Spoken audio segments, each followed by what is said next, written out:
Buckle up because I just embarked on an epic journey deep into the heart of rural Missouri on the hunt for a hidden treasure trove of Golden Age comic books. Picture this, a 1-hour drive through mysterious woods, vast fields, and unfamiliar roads, all leading to an old farmhouse. But let me tell you, the adventure was totally worth it because I scored a vintage World War II era comic book collection. Now, we've all heard about those massive, jaw-dropping Golden Age comic collections like the Promise Collection or the Bobby Blue Stash that hit the market recently. But let's face it, in the real world, most of us stumble upon these gems in very small doses. And that's exactly what happened here. Imagine the excitement of unearthing comics from the early 1940s. It's like finding a needle in a haystack, just way cooler. Stick around as I dive into the details of this unexpected discovery and share the thrill of stumbling upon these rare pieces of history. Trust me, Golden Age comics just don't fall off the truck every day, so you're in for a treat. First up is Action Comics number 45. This issue is cover dated for February 1942, but the truth is that it hit the stands just 8 days after the Pearl Harbor attacks on December 12, 1941. Fred Ray turned in the cover art while the Jerry Siegel story was drawn by Leo Novak, even though it was signed as Joe Shuster. Ghostwriting and drawing was fairly common back in the early days of the comics industry. Recent sales for this issue aren't really a thing, with the most recent sale being a graded copy that dated back to June 2022 when a 4.5 sold for $690. But this is definitely the earliest issue of Action Comics I've owned to date, so it's pretty cool. Next, we have what is my absolute favorite issue that was in this lot, and that is Action Comics number 50. This July 1942 issue of Action Comics once again features a Fred Ray cover, and I'm going to go one step further and say that this is a classic cover. At least it is to me anyway, because when I was a kid back in the mid-90s, I remember seeing this issue featured in the price guide of one of my earliest Wizard magazines that I'd bought. And I'm fairly certain it's the first Golden Age comic book that I ever truly liked. Seeing this cover image and that Wizard was not only my first exposure to Action Comics as a title in general, but also it was the tip of the spear for my interest in Golden Age comic books. The cover art depicts Superman holding up this collapsing beam inside of a mine, and you can see the miners in the back, they're fairly rightfully concerned, looking on in terror. And, as a guy who isn't much for being deep underground, taking Superman with you into the mines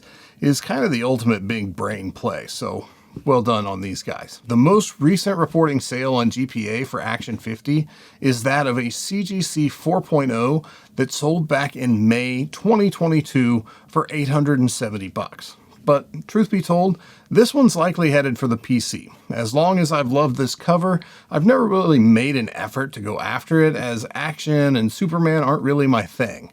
But, when you find one in the wild, I think I'll be hanging on to it, at least for a bit anyway. Rounding out the Action Comics issues in this collection is Action Comics number 62, which features a fantastic World War II cover with Superman seen shielding an injured GI from the incoming fire of a Japanese warplane.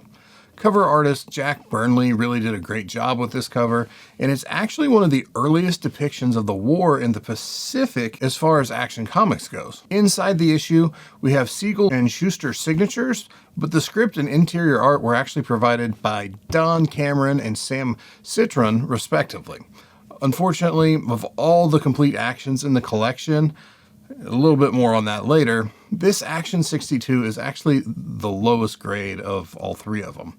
Several of the books have moisture damage, which isn't surprising for anything really that's spent 80 years unprotected in the quote-unquote beautiful climate of Missouri, but the tiding you can see on the cover, it's obviously more visible than on a lot of the other issues you'll see, and additionally there's a pretty large horizontal tear on the front cover. But, all things considered, it still presents fairly well, and it's certainly a collectible copy still. We have a treasure trove of sales data for Action Comics 62, as we have an entire 2 whole sales in the last 12 months to look at when it comes to this book. A CGC 4.0 sold for $1,600 back in October 22, while a CGC 4.5 sold just last month for $1,140. The next book is All American Comics number 52. And this is actually the first issue of All American that I've ever owned, period. Unfortunately, the condition on this one is pretty bad. I would say it's arguably tied for, the worst book in the whole collection as far as grade goes. It's got tears, moisture damage, but most significantly, it has 2 pages that are missing that have been torn out. It's not a whole wrap, it's just 2 individual leaves that have been cut out. That's a bummer, but still, it's Golden Age, it is what it is. That said, it does still present decent enough, and it would make a pretty cost-effective placeholder for a collection, and the cover's not too bad. All American Comics 52 has a cover date of September 1943 and features the Alan Scott Green Lantern as it was drawn by Paul Reinman. Inside the issue, Bill Finger provided the Green Lantern story script, which was drawn by Stan Ask. Looking at recent sales, a CGC 4.5 sold last month for $275, while a CGC 9.4 sold in October 2022 for $3,150. Rounding out the A's is All-Star Comics number 30. This August and September 1946 issue's JSA stories were scripted by Gardner Fox and were drawn by Joe Gallagher, Joe Kubert, Stan Ask, and Martin Nidell, who also provided the cover art for the issue. This book has a fair amount of moisture damage, but really the main issue is the 2 decent-sized pieces that are missing on the front cover. All in all, it's a decent, complete, but low-grade copy. Recently, a CGC 6.0 sold in August 2023 for $617, while a CGC 4.0 sold in August 2022 for $473. That's a lot of price compression between the 4.0 and 6.0 grades for this issue, but due to its condition, we don't have to worry about values anywhere near those numbers. The fall 1943 issue of Leading Comics is the next book for this collection. Leading Comics number 8 has a great John Small cover that features the 7 soldiers of victory in a giant hourglass. It's a pretty sweet cover, actually. Making up the team were Golden Age heroes The Shining Knight, Stripsy, Star-Spangled Kid, Crimson Avenger, Green Arrow, Speedy, and the Vigilante. For the issue's multiple stories, Joe Samixon provided the scripts, while John Small also contributed the interior art. While this book presents pretty well, the cover is actually completely split and detached, which, happens sometimes. GPA is pretty well barren when it comes to sales for this issue, as we only have 2 sales reporting in any grade across the last couple of years, but the sales were both for CGC 7.0s. Most recently, a copy sold in June 2023 for $504, while the other reporting sale was from back in November 2022 when another 7.0 sold for $720. If you've grown tired of hearing about DC Comics issues, you're in luck. The next 3 books all hail from different publishers. And our first non-DC book is Fawcett's Master Comics number 71, which features Captain Marvel Jr. This August 1946 issue features an exciting Captain Marvel Jr. cover that sees our hero seemingly punching a welder off of the iron framework of an unfinished skyscraper high above a city. You kind of have to assume this welder's not going to limp away from this one, so outside of this guy's impending doom, I really do like how the cover artist Bud Thompson incorporated the welder's arc into the trade dress. Unfortunately, this issue is also in pretty rough shape due to some moisture damage, but the biggest flaw is hidden as the centerfold is missing from this copy. There's only a single sale that's reporting on GPA since 2021, and that sale was the CGC 9.2 Promise Collection copy, which sold in January 2022 for $840. Up next, we have another first for me. My first ever issue of Planet Comics. Planet Comics 43 was published in July 1946 and features a fantastic sci-fi themed Joe Doolin cover. You've got some hot elements in this one. You've got a spaceship, a lady in a red dress, planets on fire, and death rays. I mean, it's got it all. Planet Comics is by far my favorite Fiction House title, and while I would love to collect that run, it's packed full of some really heavy hitters. So that's going to have to wait for another day. But in an unexpected departure, We actually have 2 reporting sales within the last 90 days for this issue. A CGC 6.5 sold this month for $564, while a CGC 3.5 sold last month for $249. The oldest book in the lot was published by United Feature in 1940 and features the classic character Little Abner.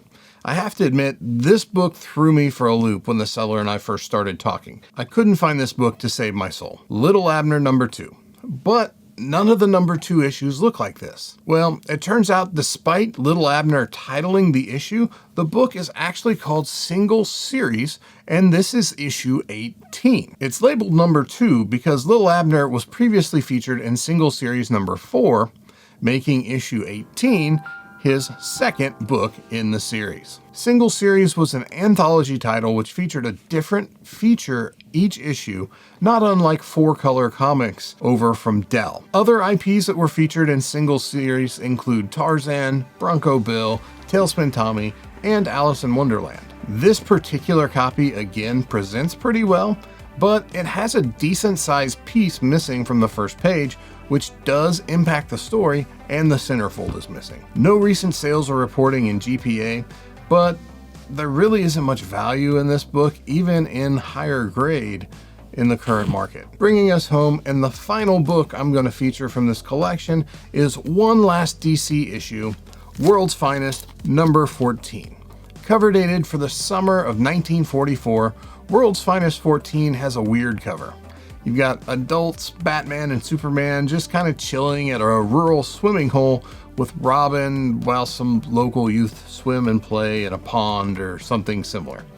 You know, kind of like they do. At this point in its publication history, World's Finest was a beast of a book.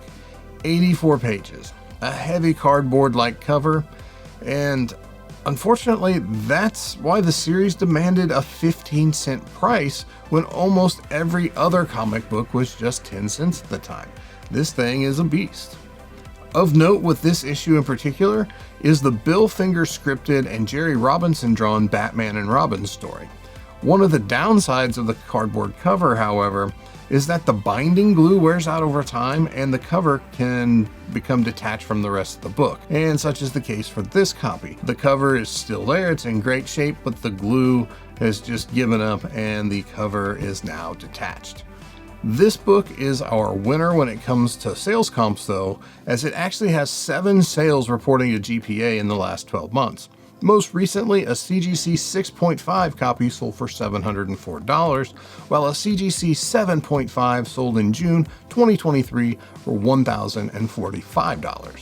It's always exciting to have a chance to pick up books like these. For every phone call with books like this that I get, I probably receive 50 calls for copper or modern age collections. Then bronze, then silver, and all the way down at the bottom are these elusive Golden Age collection leads. There are a few other books that came along with the 10 that were featured here, but they are in extremely rough shape.